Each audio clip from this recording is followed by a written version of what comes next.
స్థానికంగా సామాన్యమైనటువంటి కుటుంబంలో పుట్టి అంచెలంచెలుగా ఎదిగి ఉన్నత శిఖరాలతో మన అల్లెన గ్రామానికి మన ప్రాంతానికి మంచి పేరు తీసుకొచ్చిన గేదెల శ్రీనిబాబు గారికి, రామ్జీ గారికి, మన సోదరులు జనసేన ఆమదల వలస ఇన్ఛార్జ్ గా ఉన్న పేడాడు రామ్మోహన్ అన్న గారికి, పిఎంజీ బాబు గారికి, మరి జిల్లా తెలుగుదేశం పార్టీ అధ్యక్షులు మొదల వలస రమేష్ గారికి, వేదికను ఎంతో మంది అతిరథ మహాదులు అందరూ కూడా విచ్చేశారు. ఈ రోజు చరిత్రాత్మకమైనటువంటి అల్లెన గ్రామంలో జరుగుతున్నటువంటి కార్యక్రమానికి విచ్చేసిన ప్రతి ఒక్క సోదరుడు సోదరి మనకి, మా అక్కలకి, చెల్లెలకి, అన్నలకి, తమ్ముళ్ళకి, ముఖ్యంగా అల్లెన గ్రామం నుంచి విచ్చేసినటువంటి ప్రతి ఒక్కరికి కూడా నా హృదయపూర్వకమైనటువంటి నమస్కారాలు తెలియజేసుకుంటూ మీడియా మిత్రులందరికీ కూడా ప్రత్యేక ధన్యవాదాలు. మరొక చరిత్ర ఈ రోజు అల్లెన గ్రామంలో ప్రారంభమవుతుంది. మన దేశానికి స్వతంత్రం 1947లో వస్తే అల్లెనికి మాత్రం స్వతంత్రం ఈ రోజు 22 మే తేదీ 2026లో వచ్చింది. అది మన కూటమి ప్రభుత్వంలో వచ్చింది. మన అన్న కోన రవికుమార్ గారి తాలూకా కార్యక్రమం వల్ల వచ్చిందని ఘంటాపదంగా మీ అందరికీ తెలియజేస్తున్నాను. ఏనాడు అల్లెన గ్రామం ఒక ఎప్పటి నుంచో కోరుకున్నటువంటి దశాబ్దాల నాటి కళ, ఇటు నుంచి బూర్జ్ మండలానికి గాని ఇటు నుంచి మరొక కనెక్టివిటీ మాకు ఎస్టాబ్లిష్ చేయాలని ఎంతో కాలం నుంచి ఇక్కడ ఉన్నటువంటి పెద్దలందరూ కూడా ఒక కోరికగానే ఉండిపోయింది. ఆ కోరిక ఎంతమంది ప్రయత్నించినా అది సాధ్యం కాలేదు. కానీ ఈ రోజు గర్వంగా తెలియజేస్తున్నాను, ఈ రోజు బ్రహ్మాండంగా 6 కోట్ల రూపాయలు ఖర్చు పెట్టి మదనాపురం నుంచి గిరిడిపేటకి మీదుగా మళ్ళీ మన అల్లెన గ్రామం వస్తున్నామనంటే దానికి కారణం ఏకైక వ్యక్తి సోదరులు కోన రవి కుమార్ గారు అనేది కూడా మరొకసారి తెలియజేస్తున్నాను. ఒక చదువుకున్నటువంటి వ్యక్తి, ఈ ప్రాంతం మీద పూర్తి అవగాహన కలిగిన వ్యక్తి, చిత్తశుద్ధితో పనిచేసిన వ్యక్తి, భవిష్యత్తుని ఏ రకంగా తీర్చిదిద్దాలన్న దాని మీద చిత్తశుద్ధితో పనిచేసేటటువంటి వ్యక్తిని మనం ఎన్నుకొని ఒక శాసనసభ్యుడిగా మనం పెడితే దాని ప్రభావం ఒక ప్రాంతం మీద ఎలా ఉంటుంది అనడానికి ఈ రోజు వేసినటువంటి రోడ్డే ఒక పెద్ద ఉదాహరణను తెలియజేస్తున్నాను. చాలా మంది ఎమ్మెల్యేలు చేశారు, కొంతమంది మంత్రులుగా కూడా గతంలో చేశారు. అప్పటికి అల్లెన గ్రామం ఇలాగే ఉండేది. అల్లెన గ్రామం అనంటే ఏ మండలంలో ఉందో కూడా సరిగ్గా ఎవరికి కూడా తెలియదు. చెప్పుకోవడానికే బూర్జు మండలం, కానీ అల్లెన గ్రామం అంటే పాలకొండ. అల్లెన గ్రామం అంటే ఇవి ఏటి దాటితే సంతకవిటి. అంటే ఇక్కడ నుంచి అల్లెన నుంచి మీరు పాలకొండ నడుచుకొని వెళ్ళిపోవచ్చు. అల్లెన నుంచి ఎక్కడికి మన ఏటి దాటితే సంతకవిటి కూడా వెళ్ళిపోవచ్చు. కానీ బూర్జ్ వెళ్ళాలనంటే మాత్రం గుక్కులు తిరిగినట్టుగా మొత్తం అంతా కూడా 18 కిలోమీటర్లు తిరిగి మళ్ళీ బూర్జ్ మనం వెళ్ళాలి.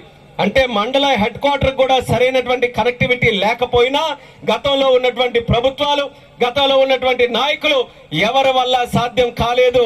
ఈ రోజు మన కూటమి ప్రభుత్వం ముఖ్యమంత్రిగా చంద్రబాబు నాయుడు గారు వచ్చిన తర్వాత ఒక పక్కన ప్రధానమంత్రి నరేంద్ర మోదీ గారు, మరొక పక్కన జనసేనాధిపతి పవన్ కళ్యాణ్ గారు, వీళ్ళందరి తాలూకా సహకారంతో ఒకే ఒక్క ఆలోచన పెట్టుకొని పనిచేస్తున్నాం. గ్రామాల వరకు ఏదైతే రాష్ట్రంలో అభివృద్ధి జరగాలని మనం ఆశిస్తున్నామో అది కేవలం పట్టణాల్లోనో కొన్ని ప్రాంతాల్లోనే ఉండిపోకూడదు. గ్రామం వరకు కూడా అభివృద్ధి తీసుకుని వెళ్లాలనే ఆలోచనతో పనిచేశాం. కాబట్టి ఈ రోజు చరిత్రాత్మకమైనటువంటి కార్యక్రమానికి మనం శ్రీకారం చుట్టాం. 6 కోట్ల రూపాయలు ఎన్ఆర్జీఎస్ తాలూకు నిధులు తీసుకొని వచ్చి బ్రహ్మాండమైనటువంటి రోడ్డు వేశాం. ఇక్కడ ఉన్నటువంటి వాళ్ళ తాలూకా గొడ్డలి ఆలోచనలు ఇంకా మారలేదు. ఎంత చేసినా సరే విమర్శలు చేయడానికే వాళ్ళ మనసు ఒప్పుతుంది తప్ప ఈ రోజు ఎంత మంచి కార్యక్రమం చేస్తే ఒక్కరు కూడా అభినందించడానికి మనసు రావట్లేదనంటే వాళ్ళు కూడా ఒక్కసారి ఆత్మ పరిశీలన చేసుకోవాలి. రాజకీయాలు ఎప్పుడు సమాజంలో ఉంటాయి, పార్టీలు ఎప్పుడు కూడా నడుస్తూనే ఉంటాయి. ఒక వ్యక్తికి ఒక నాయకుడి మీద అభిమానం ఉండొచ్చు, ఒక వ్యక్తికి ఒక పార్టీ అంటే నచ్చొచ్చు, ఒక వ్యక్తికి దాని తాలూకా రాజకీయ ఆలోచనలు ఒక రకంగా ఉండొచ్చు. కానీ గ్రామానికి గాని సమాజంలో ఒక మంచి పని చేస్తే వీలైనంత వరకు ప్రోత్సహిస్తాం, అభినందిస్తాం. మరీ ఎక్కువగా రాజకీయాలు అడ్డొస్తే ఏమి మాట్లాడకుండా పక్కనుంటాం. కానీ ఇంత బ్రహ్మాండమైనటువంటి కార్యక్రమం, చరిత్రలో నిలిచిపోయే కార్యక్రమం మన అల్లెన గ్రామంలో జరిగినా సరే ఈ రోజు గొడ్డలి పార్టీలో ఉన్నటువంటి వాళ్ళు ఈ రోజు ఒక్క మంచి మాట చెప్పలేకపోతున్నారనంటే వాళ్ళ భవిష్యత్తు ఎలాగుంటుందో అన్నది కూడా ఒక్కసారి మనం ఆలోచించుకోవాలి. అల్లెన గ్రామస్తులు కూడా చెప్తున్నాను, ఇది ఏదో ఇసుక కోసమో దొడ్డి దారి కోసమో వేసినటువంటి రోడ్డు కాదు, రాజమార్గం ఈ రోజు అల్లెన గ్రామానికి వేశాం. మెయిన్ రోడ్డు నుంచి బ్రహ్మాండంగా అతి తక్కువలోనే ఇక్కడికి రావడానికి వేశాం.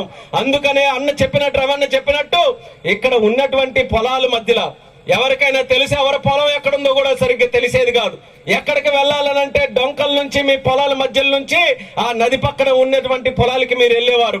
ఈ రోజు స్పష్టంగా ఎక్కడికి వెళ్ళాలన్నా సరే అక్కడ వరకు మీరు కారులోనైనా ట్రాక్టర్లోనైనా సరే వెళ్ళి మీ పొలాలన్నీ కూడా చూసుకునే అవకాశం ఈ రోడ్డు వల్ల మీకు కలిగింది. 10-15 లక్షలు ఒక ఎకరం ఈ రోజు ఉంటే ఎంత అయిందన్న ఈరోజు?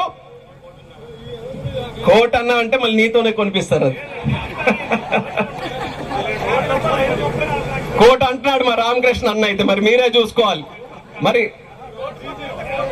50 లక్షలు ఒక ఆలోచనకు వద్దాం. 10-15 లక్షలు ఉన్నటువంటి పొలాలు ఈ రోజు ఇంకేమీ కాదు. ఏదో పెద్ద ఇండస్ట్రీ ఎక్కడికి రాలేదు, ఎవరో ఇంకేదో ఒక పెద్ద ఇదేమి పెట్టలేదు. కేవలం ఒక రోడ్డు మనం ఈ రోజు కనెక్టివిటీ ఇక్కడ వేస్తే 15 లక్షలు ఉన్నటువంటిది ఈ రోజు 50 లక్షల వరకు పొలం ఇక్కడ పలుకుతుందనంటే అది అభివృద్ధి తాలూకా శక్తి అనేది కూడా మీ అందరికీ కూడా తెలుస్తున్నాను. అటువంటి అభివృద్ధి మాకు కావాలని ఈ రోజు ఇలాంటి కార్యక్రమాలు చేస్తున్నాం. ఎక్కడా విధ్వంసం లేకుండా, ఎక్కడా కక్ష సాధింపు లేకుండా ఈ 5 సంవత్సరాలు మీ అందరూ కూడా అవకాశం ఇచ్చారు. ఎమ్మెల్యేగా అన్న రవికుమార్ గారిని గెలిపించారు, ఎంపీగా మీ సోదరుడుగా నన్ను కూడా ఆశీర్వదించారు. 3వసారి గెలిపిస్తే మీ అందరి తాలూకా శక్తితో ఈ రోజు ప్రధానమంత్రి గారి పక్కన 30 మంది ఉండే ఈ దేశ కేబినెట్ లో అత్యధిక చిన్న వయసులో ఉన్నటువంటి ఒక కేబినెట్ మినిస్టర్ గా ఈ రోజు నేను ఉన్నానంటే అది ప్రజాస్వామ్యానికి ఉన్నటువంటి శక్తి, అది ప్రజల తాలూకా ఓటుకున్నటువంటి శక్తి అనేది కూడా తెలియజేస్తున్నారు. ఇంత పెద్ద పెద్ద స్థానాల్లో మాకు కూర్చొని పెట్టిన తర్వాత మేము ఆలోచించేదేదో మా కోసం కాదు, మా కుటుంబం కోసం కాదు, మీరే మా కుటుంబంగా భావించి ప్రతిరోజు కూడా కష్టపడుతున్నాం. అన్న రవికుమార్ గారు ఎప్పటి నుంచో దశాబ్దాల కాలం నుంచి ఉండిపోయే కార్యక్రమాలకి ఈ 5 సంవత్సరాల్లోనే మనం శాశ్వత పరిష్కారం అందించాలని ఇటు అల్లెను నుంచి ఆమదల వలస వరకు, సరుబుజ్జుల నుంచి పొందూరు వరకు ఏ గ్రామం వెళ్ళినా ఏ సమస్య ఉన్నా సరే నేనున్నాననే ధైర్యంతో, ఈ కూటమి ప్రభుత్వం ఇచ్చినటువంటి ధైర్యంతో అన్న రవికుమార్ గారు ఆమదల వలస నియోజకవర్గాన్ని అందాల వలసగా ఈ రోజు తయారు చేయడానికి అన్ని కార్యక్రమాలు కూడా చేస్తున్నారు. అటువంటి నాయకుడు పక్కన ఉండి నేను కూడా కష్టపడడానికి ఎంతో గర్వపడుతున్నానని కూడా ఈ అల్లెన గడ్డ మీద నుంచే మీ అందరికీ కూడా తెలియజేస్తున్నాను. ఈ 5 సంవత్సరాలు ప్రతి ఒక్కరు కూడా లెక్క పెట్టుకోండి, ప్రతి రోజు కూడా లెక్క పెట్టుకోండి. మీరు ఊహించినటువంటి కార్యక్రమాలన్నీ కూడా మేము చేసి తీరుతాం. ఇక్కడ ముఖ్యంగా బూర్జు మండలానికి వస్తే ప్రధానంగా ఈ జిల్లాలో 28 వరకు మన పార్లమెంట్ కాన్స్టిట్యున్సీలో మండలాలున్నా అత్యధిక వెనకబడిందిగా బూర్జు మండలం ఉండిపోయింది. దానికి కారణం అనేకం అవ్వచ్చు, కానీ ఈ రోజు మాకు ఆలోచన ఉంది. బూర్జు మండలాన్ని అభివృద్ధి చేయాలి. బూర్జు మండలం అభివృద్ధి చేయాలంటే మొట్టమొదటిగా కనెక్టివిటీ ఇవ్వాలి. ఏ గ్రామం వెళ్ళినా సరే బ్రహ్మాండంగా ధైర్యంగా రాజమార్గంలో వెళ్ళేటటువంటి అవకాశం